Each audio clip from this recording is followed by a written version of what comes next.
പണ്ട് സ്കൂളിൽ പഠിക്കുന്ന കാലത്ത് നമ്മുടെയൊക്കെ ചോറും പാത്രത്തിൽ എത്ര അധികം കറികളുണ്ടെന്നുണ്ടെങ്കിലും അതിൻ്റെയൊക്കെ ഓരത്ത് നല്ല ചുമന്ന നിറത്തിൽ വെക്കുന്ന അച്ചാറുണ്ടല്ലോ, അതിൻ്റെ ആ ഒരു മണവും സ്വാദും ഒന്ന് വേറെ തന്നെയാണ് അല്ലേ.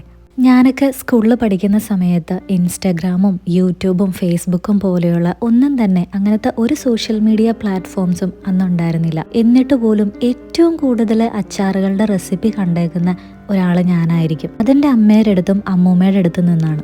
പൊതുവെ അന്നൊക്കെ അച്ചാറുകൾ എന്ന് പറയുമ്പോൾ ഏറ്റവും കൂടുതൽ ഇടം പിടിച്ചുകൊണ്ടിരുന്നത് നാരങ്ങയും മാങ്ങയും നെല്ലിക്കയും അമ്പഴങ്ങയും ലൂബിക്കും ഒക്കെ ആയിരുന്നു. എന്നാൽ അതിലൊക്കെ ഉപരി അതിലും വ്യത്യസ്തമായിട്ട് ഞാൻ ഒരുപാട് അച്ചാറുകൾ അമ്മൂമ്മ ഉണ്ടാക്കുന്ന കണ്ടിട്ടുണ്ട്.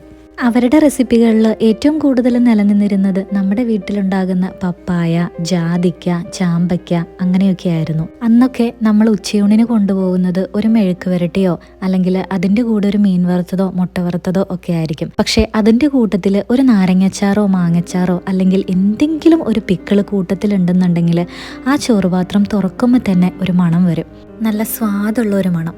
ആ മണത്തോടൊപ്പം നമുക്ക് വന്നുകൊണ്ടിരുന്നത് വിശപ്പിൻ്റെ വിളിയും കൂടിയായിരുന്നു.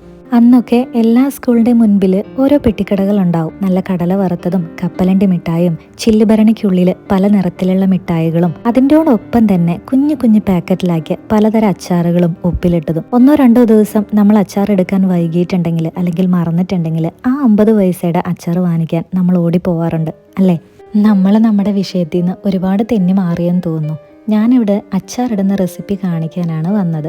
അതും ഞാൻ എങ്ങനെയാണ് ഇടുന്നതെന്നുള്ളത്. കുറച്ച് ചെറുനാരങ്ങയാണ് കേട്ടോ ഞാൻ അതിന് വേണ്ടി വാങ്ങിച്ചിട്ടുണ്ടായിരുന്നത്.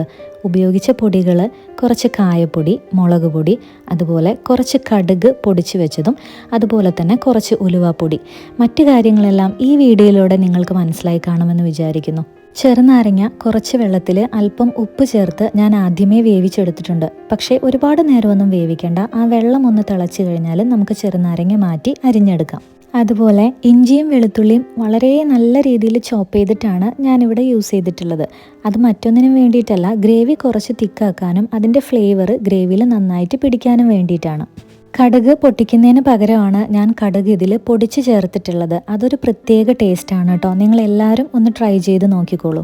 ഇതിനിപ്പോൾ ഇവിടെ എത്ര ദിവസം കാണുമെന്നൊന്നും എനിക്കറിയില്ല. പൊതുവേ നാരങ്ങച്ചാറിൽ പഞ്ചസാര ആഡ് ചെയ്ത് ഞാൻ കണ്ടിട്ടുണ്ട്. അതിന് പകരം ഞാനിവിടെ ഡേറ്റ് സിറപ്പാണ് ആഡ് ചെയ്തിട്ടുള്ളത്, അതും ചെറിയ അളവിൽ. അപ്പോൾ ഇഷ്ടമായോ?